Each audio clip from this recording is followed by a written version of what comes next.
안녕하십니까. 이제 평범한 유튜버가 된 이완배입니다. 뭔가 혼자서 방송을 시작하려니까 매우 어색하기도 하고 떨리기도 합니다. 새로 개설한 제 개인 유튜브 채널 하모니에서 시청자 여러분들께 뜨거운 감사 인사를 올립니다. 오늘 이 영상은 7월 14일 본격적인 하모니 채널의 첫 방송을 앞두고 한 주 앞서 제작한 프롤로그 영상입니다. 이 영상에서는 앞으로의 계획도 짧게 말씀드릴 텐데 정말로 드리고 싶은 말씀은 제 꿈에 관한 이야기입니다. 이 채널을 통해서 제가 어떤 꿈을 꾸고 있는지에 대해서 시청자 여러분들과 마음을 나눠보고자 합니다. 우선 앞으로 계획을 먼저 말씀드리면 제가 오늘이죠. 7월 7일부로 민중의 소리 유튜브 경제의 속살에서 하차를 합니다. 그리고 다음 주 월요일인 14일부터 본격적으로 하모니라는 채널을 열 예정입니다. 앞으로는 이 채널에서 주 3회 여러분들을 뵙고자 합니다. 월, 수, 금 3번 방송을 올릴 예정이고요.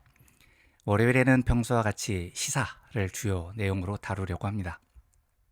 아마 경제 속살에서 했던 것과 비슷한 내용이 될 겁니다. 다만 진행자 없이 저 혼자 떠들어야 한다는 게 가장 큰 변화일 것 같습니다. 매주 수요일에는 책을 읽을 예정입니다. 그런데 당분간은 제 책을 소개해 드리겠습니다. 이제 당연히 책 광고네, 지책 팔려고 하는 거네 하실 수 있는데 그런 의미가 아예 없는 건 아닌데요. 책 광고를 목적으로 이걸 하려는 건 절대 아닙니다. 제 책을 사주시면 좋은 건데 안 사주셔도 정말 괜찮습니다. 왜냐하면 제 책을 읽을 때 제가 여러 주에 걸쳐서 정말 처음부터 끝까지 각 챕터를 다 소개를 할 겁니다. 그래서 책을 안 사시더라도 방송만 들으시면 그 책 내용을 다 따라오실 수 있습니다. 그래서 굳이 안 사셔도 된다는 말씀을 드리는 겁니다. 이걸 왜 하냐면 사실 제가 지금까지는 시사방송만 해왔거든요. 그런데 책을 쓸 때는 인문, 경제사, 금융 등등등 다양한 분야의 책을 썼습니다. 제 딴에는 재밌고 유익한 내용이라고 생각해서 썼던 것들인데 시사방송을 주로 하다 보니까 이 내용을 방송으로 소개할 기회가 없었어요. 더구나 경제의 속살 시절에는 일주일에 방송을 한 번 하니까요. 윤석열 치하의 그 엄혹한 시절에 일주일에 한 번 방송하는 소중한 시간에 책 소개하고 뭐 이런 게 너무 한가해 보이더라고요. 그래서 못했던 것들인데 이제 주 3회 방송을 하게 되고 여유가 좀 생겼으니까 평소 해보고 싶었던 하지만 시사가 아니어서 소개를 못 드렸던 책 내용을 소개해드리는 시간을 갖겠습니다. 다음 주 수요일 방송 때에는 경제전쟁의 흑역사라는 책을 잡고 24주 동안 24챕터 전부 다 소개를 해드리겠습니다. 저는 이 책을 쓸 때 상당히 의미 있고 재미있었는데 시청자 여러분들께서는 어떻게 받아들이실지 모르겠습니다만 함께 읽는 시간을 가져보겠습니다. 그리고 매주 금요일에는 잡담을 하나 할까 합니다. 그야말로 편하게 들으실 수 있는 잡담입니다. 첫 잡담은 제 퇴사 시리즈 이런 걸 해볼까 합니다. 제가 크게 동아일보, 네이버, 민중의 소리 이렇게 세 회사에서 퇴사를 했는데 다 사연들이 좀 있고요. 제 딴에는 재밌는 일도 많았습니다. 하여튼 이런 주제를 잡아서 매주 금요일에는 잡담으로 채우겠습니다. 그렇게 월요일 시사, 수요일 책 읽기, 금요일 잡담 주 3회 방송을 마련해 나가겠습니다. 한 가지 문제가 있습니다.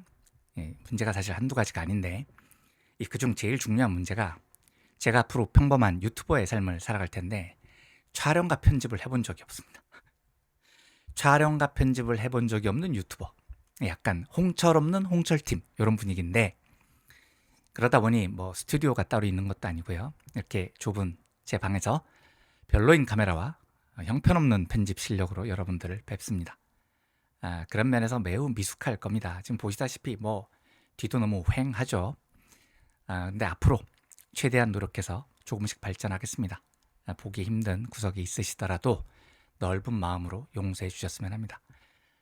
그리고 이게 계획에는 없던 건데 지금 뒤에 그 고양이 한 분이 계시는데 저건 제가 절대로 설계를 한 화면이 아닙니다. 저분이 제가 저기 있어 달라고 한다고 있어 주시는 분이 아니세요. 지금 자기 혼자 있는 거니까 그렇게 이해해 주셨으면 좋겠습니다. 이제 이 채널 이름과 제 꿈에 대한 이야기를 드리겠습니다. 하모니라는 이름을 말씀드린 이후에 좀 별로다, 약하다 이런 반응들도 있었습니다. 충분히 이해합니다. 저도 이런 이름이 유튜브 채널 이름으로는 적합하다는 확신이 잘 안 들긴 해요. 그런데 이 이름을 선택한 이유가 있습니다. 제 꿈과 관련된 건데요. 몇 년 전에 그 김용민 브리핑할 때 방송에서 제가 이런 말씀을 드린 적이 있었습니다. 죽기 전에 꼭 이루고 싶은 버킷리스트가 딱 하나 있는데 그게 바로 매년 8월, 9월 미국 네바다주 뜨거운 사막 블랙록에서 열리는 버닝맨 축제에 참여하는 겁니다. 올해도 열립니다. 8월 24일 일요일부터 9월 1일 월요일까지로 예정이 되어 있더라고요. 이게 뭐 하는 축제냐면 1986년에 버닝맨이 시작됐는데요. 매년 수만 명의 인원이 여기에 모입니다. 그러다가 2019년 코로나 팬데믹 때 한 3년 동안 중지됐었고 2022년 재개됐더라고요. 근데 왜 버닝맨이라는 이름이 붙었냐면 축제 마지막 날에 엄청 큰 사람의 조형물을 태웁니다. 이게 이 행사의 상징이에요. 그래서 행사의 이름이 버닝맨입니다. 그리고 참가자들은 스스로를 버너, 태우는 사람들이라고 부릅니다. 제가 만약에 꿈을 이뤄서 그곳에 참가하게 된다면 저도 버너가 되는 겁니다.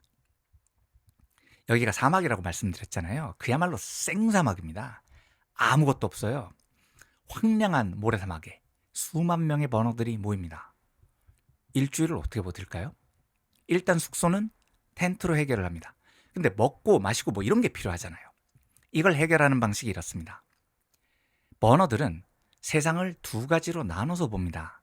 하나는 디폴트 월드라는 건데 내가 태어나 보니까 어쩔 수 없이 저절로 거기에 속해 있었던 그 세상을 말합니다. 우리나라로 치면 내가 태어났더니 초중고를 다녔고 중간고사 기말고사로 성적을 나눴고 학력고사를 치렀고 학벌을 가졌고 취업시험을 쳤고 이렇게 자연스럽게 경쟁하는 자본주의에서 우리가 살아왔잖아요. 그런데 이건 우리가 선택한 삶이 아닙니다. 태어나 보니까 세상이 이랬던 거죠. 이런 걸 디폴트 월드라고 부릅니다. 다른 하나, 이게 중요한데요. 리얼 월드라는 겁니다. 버너들에게 리얼 월드는 내가 직접 선택해서 사는 세상입니다. 예를 들어서 이완배, 저의 경우에 리얼 월드는 경쟁하는 자본주의, 누군가를 쓰러뜨리는 자본주의가 아니라 함께 사는 협동과 연대가 가득한 공동체 같은 겁니다. 그러니까 버너들은 각자들의 자신의 이런 리얼 월드를 사막에서 추구해요. 그래서 축제의 슬로건이 창조와 자유, 무소유입니다. 수만 명이 사막에서 살아남아야 됩니다. 이때 버너들은 살아남기 위해서 남을 쓰러뜨리는 무자비한 짓을 절대 하지 않습니다. 소유에도 얽매이지 않습니다. 무소유에서 삶의 자유를 만끽합니다. 그러면서 연대의 공동체를 만들어 나갑니다. 그러니까 버너들한테 이런 공동체는 고향 같은 겁니다. 그래서 버너들이 그 황량한 사막에 속속 도착을 하잖아요. 웰컴 홈! 집에 돌아온 것을 환영합니다. 이런 정겨운 인사를 나눕니다. 버너들에게는 이 리얼 월드가 나의 홈, 가정인 거죠. 제가 여기서 특히 매력적이었다고 생각했던 건 경제적 공동체의 가능성을 보여줬기 때문입니다. 여기서는 일단 상거래가 금지됩니다. 돈이 필요 없어요. 돈을 못 쓴다니까요, 아예. 딱 하나 유일하게 돈으로 살 수 있는 물건은 주최 측이 제공하는 얼음뿐입니다. 그럼 나머지는 어떻게 하느냐? 자기가 가져온 걸 쓰는 겁니다. 그러니까 일단 아껴 써야 됩니다. 물건을 살 수가 없으니까 낭비라는 게 있을 수가 없죠. 당연히 쓰레기도 적게 나옵니다. 그리고 참고로 그 적게 나온 쓰레기도 함부로 버리면 안 돼요. 사막이니까 쓰레기 몰래 묻으면 되지 않을까? 이런 생각하면 망합니다. 주최 측이 행사 마친 다음에 그 사막을 다 파요. 쓰레기를 다 적발해냅니다. 그래서 쓰레기 투기가 걸리면 다음 해부터 참가 자격이 박탈됩니다. 그러면 상상해 보십시오. 돈으로 뭔가를 살 수 없는 세상. 이런 거 생각해 보신 적 있으십니까? 없잖아요. 우리는 너무나 돈으로 시장에서 무언가를 사는 것이 당연한 디폴트 월드에서 살고 있습니다.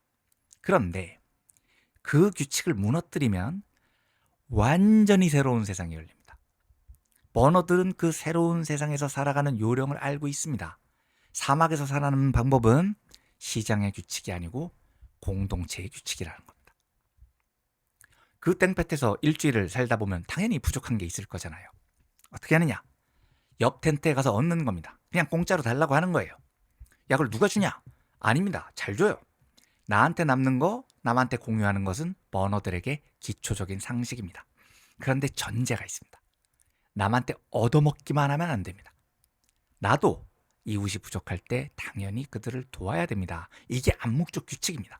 그러니까 우리가 여기서 흔히 말하는 자본주의적인 소유욕 있잖아요. 요까지는 내 거고 저까지는 네 거고, 이따위 소리를 하면 진짜 뷰딱 취급을 받는 곳이 이곳입니다. 그런데 놀랍게도요, 이 제도가 매우 원활하게 운영이 됩니다. 화폐가 없어도, 시장이 없어도, 교환 시스템이 없어도 사람들은 다 염치와 고마움을 알아요. 도움을 받으면 도움을 줄 압니다. 전 세계에서 모인 생판 처음 보는 사람들인데 환경을 훼손하지도 않고 과도한 소비로 지구를 병들게 하지도 않고 심지어 심심하지도 않게 지냅니다. 저도 뭐 다 들은 이야기입니다만 거기 가보면 엄청나게 긴 줄이 매년 있대요. 그게 이제 보통 버너 한 명이 수프를 끓여서 나눠주는 줄이랍니다. 그거 공짜로 나눠주면 먹어야죠. 먹을 것도 부족한데 고깃국이잖아요. 그런데 그 수프를 공짜로 얻어먹는 게 아니고 한번 웃긴 다음에 얻어먹어야 된다는 겁니다.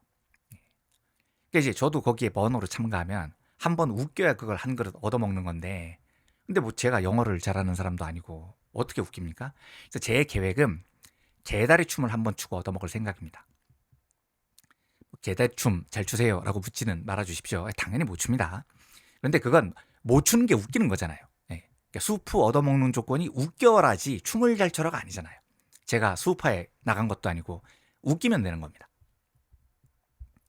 제가 좋아하는 행동경제학자 댄 에리얼리 듀크 대학 교수 이 행사에 참여한 적이 있었습니다. 상식 밖의 경제학이라는 책에서 여기를 소개했는데 잠깐 읽어보겠습니다. 요리를 할 줄 아는 사람은 음식을 준비한다. 심리학자는 무료로 상담 치료를 해준다. 마사지하는 사람은 앞에 누운 사람을 마사지한다. 물을 가진 사람은 샤워할 수 있게 해준다. 사람들은 음료수와 직접 만든 장신구를 나눠주고 포옹을 아끼지 않는다. 나는 MIT 소품 가게에서 퍼즐을 만들어 사람들에게 나눠줬다. 대부분의 학생들은 즐거운 마음으로 그것을 풀었다. 처음에는 이런 것이 매우 생소했지만 얼마 있지 않아 버닝맨의 규범에 적응이 됐다. 놀랍게도 버닝맨은 내가 겪어본 곳 가운데 가장 포용력 있고 사회적이며 서로를 배려하는 공간이었다. 참 멋진 사회죠. 단, 제가 조금 이어서 말씀드리겠지만 오해는 하지 말아주셨으면 합니다. 저는 이런 사회가 현실에서 완벽하게 실현될 것이라고 믿는 공상주의자가 아닙니다. 무소유를 지향하지도 않습니다. 세상 모든 사람들이 법정 스님이나 테레사 수녀님처럼 살 수 없다는 것도 잘 압니다. 그런데도 제가 버닝맨 축제 참여를 버킷리스트로 삼는 이유는 저런 세상을 만들 수 있느냐 혹은 만드는 게 바람직하냐 그런 여부를 떠나서요. 우리가 어떤 세상을 꿈꾸느냐를 보여주고 싶었기 때문입니다. 저는 적어도 실현 가능성 여부와 상관없이 이런 세상을 꿈을 꿉니다. 우리의 삶이 시장에서 거래되는 상품이 아니라는 사실을 우리 모두가 알았으면 좋겠습니다. 우리는 기꺼이 나눌 줄 아는 존재고 실제 수만 년 동안 그렇게 살아왔거든요. 즉 버닝맨의 삶을 현실에 적용하자 이런 허황된 이야기를 하는 게 아니라 우리가 어떤 삶을 꿈꿔야 행복할지를 돌아보자 라는 이야기를 하고 싶었던 겁니다. 자, 그래서 이 채널의 이름을 하모니, 조화라고 지었습니다. 이 하모니는 실제로 이런 공동사회를 꿈꿨던 이들이 직접 실험적으로 만든 이상향 그런 공동체의 이름입니다. 시청자 여러분 혹시 사회주의 이런 단어를 들으면 어떤 생각이 제일 먼저 드십니까? 빨갱이죠, 빨갱이. 과격분자, 혁명주의자 이런 생각들이 다들 들잖아요. 그런데 우리가 인간은 사회적 동물이다 라는 말은 굉장히 쉽게 쓰죠. 사회적 동물 할 때 그 사회하고요, 사회주의 할 때 그 사회하고 같은 단어예요. 인간은 사회적 동물이다. 이 말은 인간은 반드시 사회 속에서 관계를 이루고 살아가는 동물이라는 뜻일 테고, 사회주의라는 말은 그 사회를 중시하자는 이념일 텐데 언제부턴가 이상하게 사회주의가 빨갱이하고 같은 말이 되어버렸습니다. 이게 마르크스하고 레닌의 영향이 매우 컸던 건 부정하기 어려울 것 같은데요. 그런데 사회주의라는 말은 마르크스가 제일 먼저 쓴 말도 아니에요. 원래 뜻이 자본주의를 때려 부수자 그런 뜻도 아닙니다. 사회주의는 말 그대로 사회, 소사이어티를 통해서 함께 문제를 해결하자라는 이념입니다. 야, 사막에 수만 명이 모였어요. 얼마나 문제가 많겠습니까? 그럴 때 문제를 혼자서 해결하려고 하지 말고 함께 모여서 머리를 맞대고 해결하자. 이게 사회주의의 원래 이념입니다. 이런 것도 한번 함께 생각해보죠. 제가 역사는 잘 모르지만 얕은 지식으로 세계사를 훑다 보면 놀라운 사실이 발견됩니다. 18세기, 19세기 들어서요. 인류가 천재적인 철학자들을 그야말로 쏟아냅니다. 와, 한 시대에 이렇게 많은 천재 철학자들이 등장한 시기가 또 있을까 싶습니다. 이름을 불러드리면 한 사람 한 사람 다 100년에 한 명 나올까 말까 한 천재들입니다. 요즘 유행하는 쇼펜하우어부터 시작해서 칸트, 헤겔, 마르크스, 꽁트, 밀, 스펜서, 엥겔스, 니체, 키르케고르 다 이 시기에 등장한 철학자들이에요. 또 어떻게 이렇게 150년 상만에 이런 천재들이 한꺼번에 우수수 쏟아졌을까요? 이게 우연일 수도 있고 필연일 수도 있는데 저는 필연에 가깝다고 보는 쪽입니다. 왜냐하면 이 시기가 마침 산업혁명을 거치면서 자본주의가 눈부시게 출발했던 때거든요. 그래서 17세기 영국에서 시작된 자본주의가 18세기, 19세기 인류 역사상 가장 거대한 변화를 낳은 겁니다. 농업이 아닌 공업이 주도하는 산업이 됐고 민중의 주체가 농민에서 노동자로 바뀌었고 물질적으로도 엄청난 변화를 맞이했잖아요. 계급도 바뀌었습니다. 시민혁명이 성공하면서 투표권이 민중들에게 점차 이양이 됩니다. 이건 진짜 인류 역사상 가장 충격적인 변화였던 겁니다.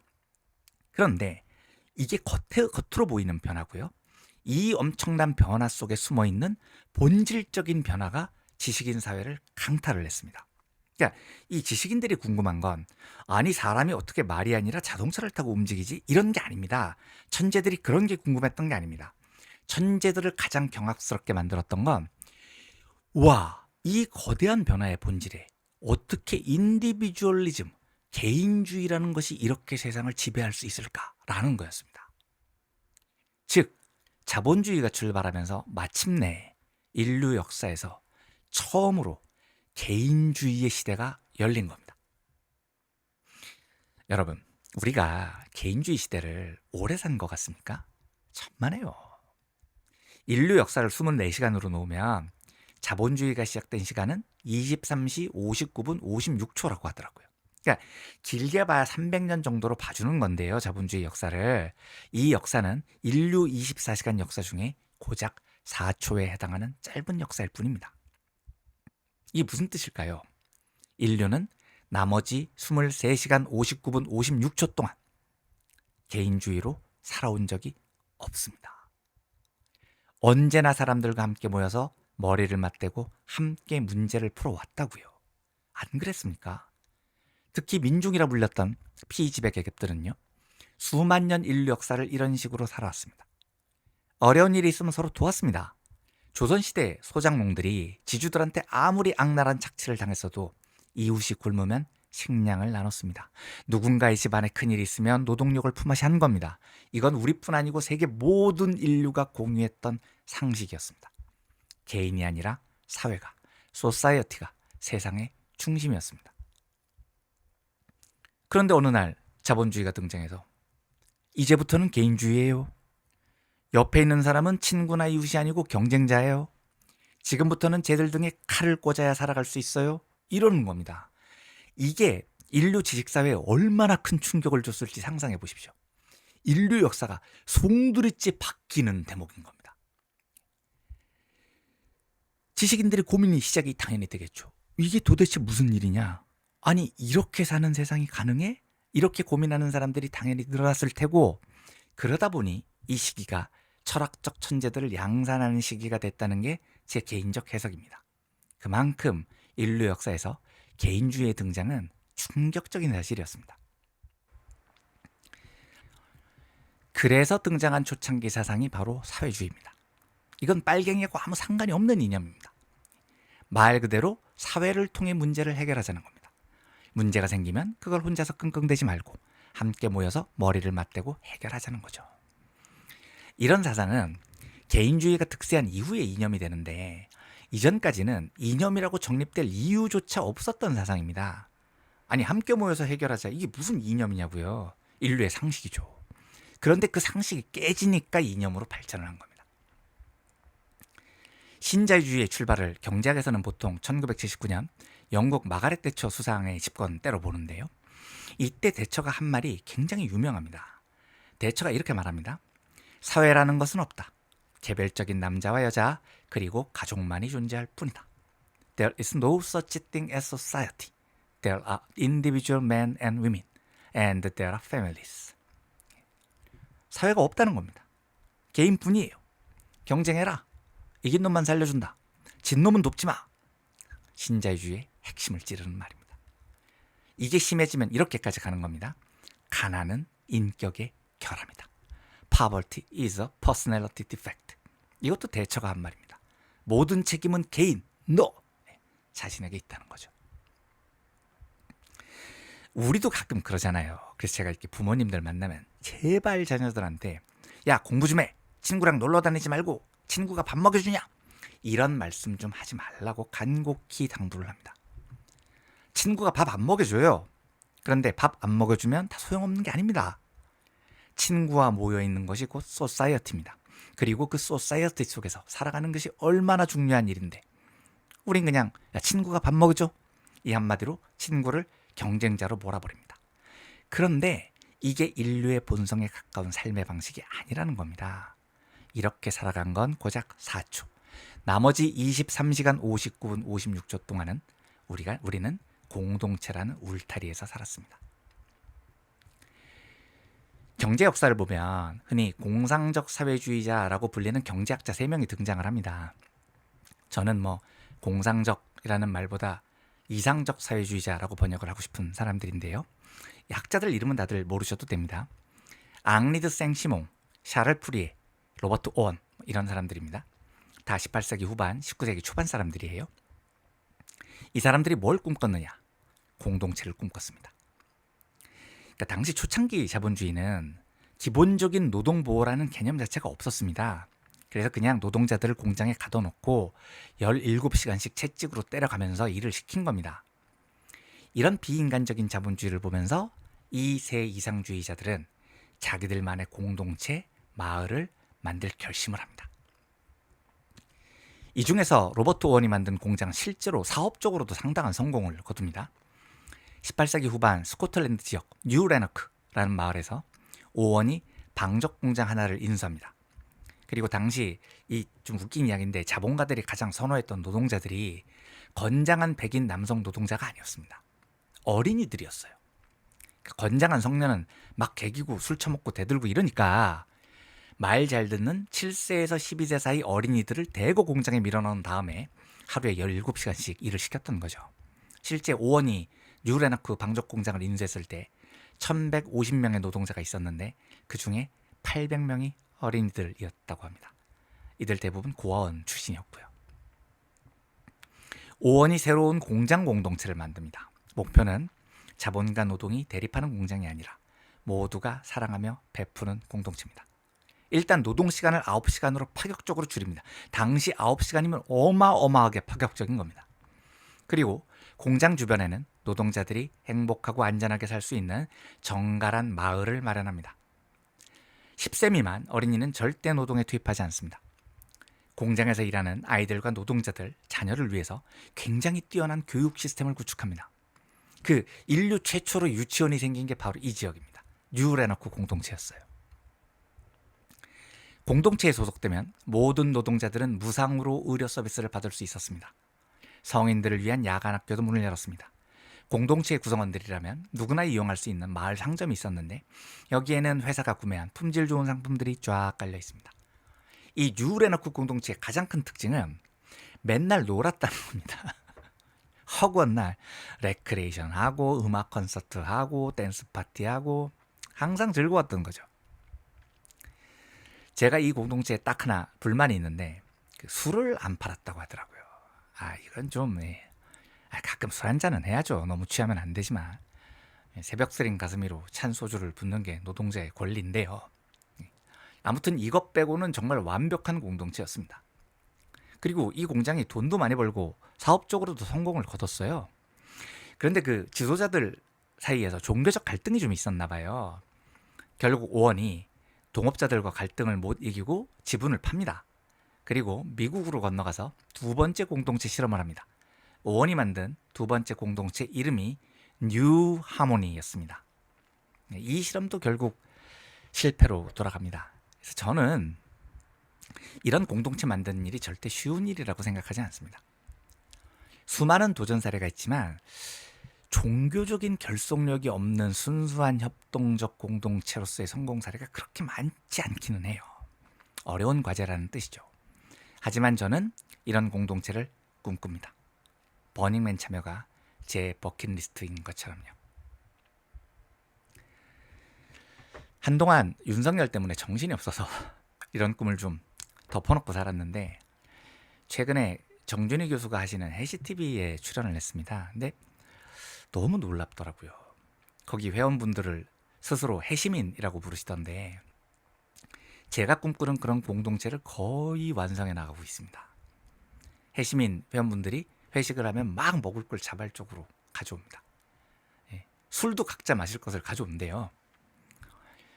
저도 거기서 방송하고 뒤풀이를 사무실에서 새벽 4시까지 했는데 술은 많이 안 마셨습니다만 회식 끝 하니까 모든 참가자들이 사무실을 깨끗이 정리를 하고 설거지를 하고 깔끔하게 마무리를 합니다. 누가 시키지도 않았는데요. 그리고 평소에도 자주 만나요. 대화하고 서로를 다독이는 너무 훌륭한 공동체를 만들어 나가고 있습니다. 그 모습을 보고 저에게도 꿈이 생긴 겁니다. 정준희 교수처럼 잘할 자신은 없지만 그보다 규모가 작더라도 우리가 함께 뉴레나크 공장처럼 이상주의적으로 들리실지 모르겠지만 우리의 삶 속에서 작은 공동체를 하나 만들어 보고 싶습니다. 하모니라는 채널 이름이 바로 로버트 오원이 두 번째 미국에서 만들다가 실패했던 공동체 뉴 하모니에서 딴 이름입니다. 오원이 못한 꿈을 아주 작은 규모로나마 이 채널을 통해서 이뤄보고 싶습니다. 초창기는 좀 어려울 것 같지만 방송이 조금 정착이 되면 우리 자주 만날 기회를 가지려고 합니다. 그리고 초창기에는 댓글 많이 달아주십시오. 제가 그 댓글 읽고 함께 의논하고 채널의 방향에 대해서도 논의를 하고 싶습니다. 그리고 공동체를 만들기 위해서 서로 얼굴을 보고 모임을 하게 될 때쯤이 되면 서로 품앗이를 하면서 서로를 다독이면서 서로에게 힘이 돼주는 하모니라는 공동체를 진짜로 출범시켜 봤으면 좋겠습니다. 그래서 앞으로 시청자분들에게 이 공동체 가담은 좀 이상한가요? 연루 가세 참여 해주시기를 간절히 소망합니다. 하모니라는 공동체에 입주하시는 구성원이 되주셨으면 합니다. 앞으로의 나아갈 방향에 대해서 다양한 의견들을 주시면 언제나 참고하고 함께 상의 드리겠습니다. 그냥 조금 부족한 게 아니라 많이 부족한 제가 이 꿈을 향한 첫걸음을 시작하겠습니다. 함께 하모니를 이루며 행복한 공동체를 향해 나아가 주실 소중한 동지, 시청자 여러분들을 초청합니다. 같이 걸음을 내디뎌 주셨으면 좋겠습니다. 감사합니다.